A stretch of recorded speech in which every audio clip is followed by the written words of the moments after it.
Uncommitted juniors or seniors, you're about to make one of two decisions. And one of them could potentially cost you $200,000. I'm not exaggerating and I'm not being overly dramatic. Because most players and most parents think, can we really afford to invest in training? But that is simply the wrong question. The real question is, can we afford not to invest in training? And in the next 10 minutes, I'm gonna break down the 5-step framework that breaks down the actual cost of staying stuck versus closing that gap to get you college ready. By the end, you'll understand exactly what's at stake. And you'll know whether the real risk is investing into your development or not taking that risk at all. I'm also gonna tell you my story, because in my opinion, I made the wrong decision. So let's start with the worst case scenario. You don't invest into your development at all. You stay at subpar metrics and you graduate uncommitted. What does that actually cost you?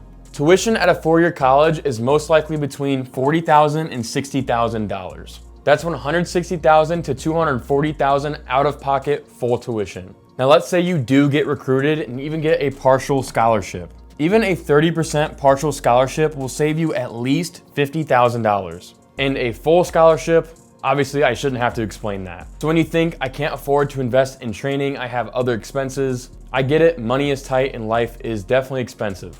But here's what I need you to hear. You're about to spend $200,000 on college and that's gonna happen either way. Now this is the real question. Do you want to invest in your development now and potentially save $50,000 to $100,000 of tuition? Because simply that is the math. Invest in proper training and close the gap. Get recruited and save potentially $50,000 plus in tuition. That is simply not an expense and it's an investment with 30x to 100x in return. But the sad reality is most players never run that calculation. They see the cost of training and think that is a lot of money. But they miss the fact of not investing in their development now could actually cost them $200,000 in the future. So here's step 1 of the framework. Calculate the tuition, total tuition, of a university you're looking to go to and write it down, because that is what's at stake. Now let's talk about what you're giving up by not investing into your development. Because frankly, this is not just about money, it's about time. You're a junior or senior and you have 1 or 2 recruiting windows left. Rosters are completely full by the fall. If you graduate uncommitted, most likely that window is closed. So the opportunity cost is not just tuition. It's the chance to play college baseball at all. And frankly, that's where my story comes in. I waited till the last second to get my shit together. I did not invest into proper training my junior year, and I didn't really take development seriously my senior year either. I thought I had time, and even worse, I thought I could figure it out on my own. By the time I realized I needed help, I was way too late. And honestly, I ended up undercommitted. If I had taken my development serious when I still had time. But I didn't, I waited, and I wasted my window. I ended up at a smaller school, and no athletic scholarship. I needed to close the gap with my metrics and I was right on the verge. I kept putting it off and thinking I will develop on my own. And I'll figure it out later, but later never came. That's the opportunity cost, aka the cost of waiting. The cost of thinking you have more time than you actually do. So that's where step 2 comes into play. Think about what you're losing by not investing in development. And it's really not just money. It's the opportunity of playing college baseball, which you are capable of doing. And when that window closes, you do not get it back. I learned the hard way. Now let's talk about priorities because I already know what you're thinking.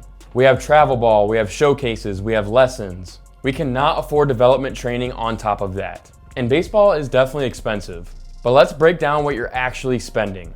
Travel ball is probably between $3,000 and $5,000 a year. Showcases, call it $300 per showcase. You probably go to a few, so roughly $1,000 a year. For your $75 hitting session for 1 hour, you do that 4 times a month. Of course, multiply that by 12 per year. It's roughly $3,600 per year you spend on lessons. And then finally, equipment, you're probably spending $1,000. If you add all this up, you are spending between $8,000 and $12,000 a year on baseball. And here's a question I want to ask. Out of all of these, which one is actively closing the gap in your exit velocity, 60-yard dash time, or the metrics that college coaches actually care about? Okay, travel ball gets you seen, but it is definitely not development. Showcases get you evaluated, but again, if you show up underdeveloped, it doesn't really matter.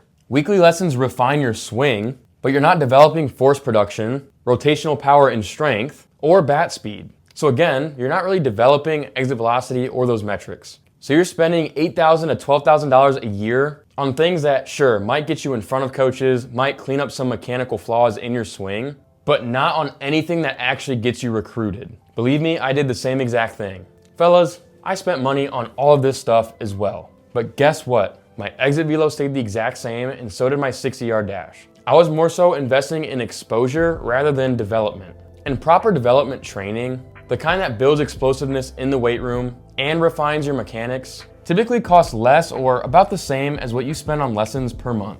But it's the only thing that'll actually move the needle on your metrics. So it's not, can we afford this on top of everything we already have on our plate? It's actually, can we afford spending $8,000 to $12,000 per year on things that do not move the needle within your development? Because at the end of the day, that's what you have to work on for coaches to actually respect your game and for you to get recruited. Step 3 is to compare. Compare development training to what you're already spending on. You'll realize you're not adding any additional costs. You're shifting investment into things that actually matter towards your progression. I wish I understood this at 16 so bad. But realistically, the reason you're not investing in your development is because it's wrapped around fear. What if I invest time and money into something that doesn't work? What if I spend money on my exit velocity and it doesn't go up? And that's a very fair question.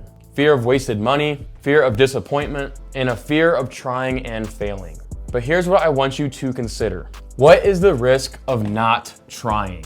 If you invest into some proper training and it doesn't work, yeah, that sucks. You're out a little bit of cash. But if you don't invest and you graduate uncommitted or undercommitted like I did, you're out $200,000 in tuition and the opportunity to play college baseball, which you are capable of. That doesn't just suck, dude. That is like catastrophic. So let me ask you this. Which risk can you actually afford? The risk of investing in development and maybe not seeing the results you actually want? Or the risk of spending $200,000 down the road and missing out on the opportunity to play college baseball, which you're capable of and dream of doing? All because what? You didn't try? One of those risks is recoverable and one is definitely not. I'll tell you this from experience. The regret of not trying is way worse. I look back now and I think, what if I invested into proper training my junior year? What if I took my development seriously? I would be telling you a vastly different story right now. Here's the thing about proper training, it's really not a gamble like you think it is.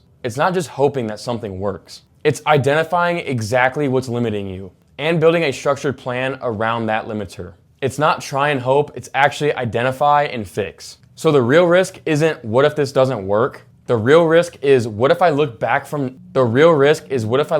in 2 years and wish that I tried harder? Step 4 is to understand this easy fact. Doing nothing guarantees you stay stuck, while doing something at least gives you a chance. Here is the final step. They think the decision is about money. It is not about money. It's about what you cannot afford to lose. The decision is not, should we invest in training? It is, am I okay with graduating uncommitted because I prioritize short-term expenses over my development? Not only your development, but a $200,000 opportunity. And when you frame it that way, the answer becomes pretty obvious, right? Because here's the truth, you're going to spend money on baseball. I mean, that's already decided. But the question is, are you actually spending that on stuff that moves the needle with your development? Without spending money on closing that gap, you're just spending money on things that do not convert. Step 5 is gonna be make a decision on what you cannot afford to lose, which is the opportunity of playing college baseball. If you're an uncommitted junior or senior with subpar or right on the verge metrics, I want you to run through this 5-step framework with your family.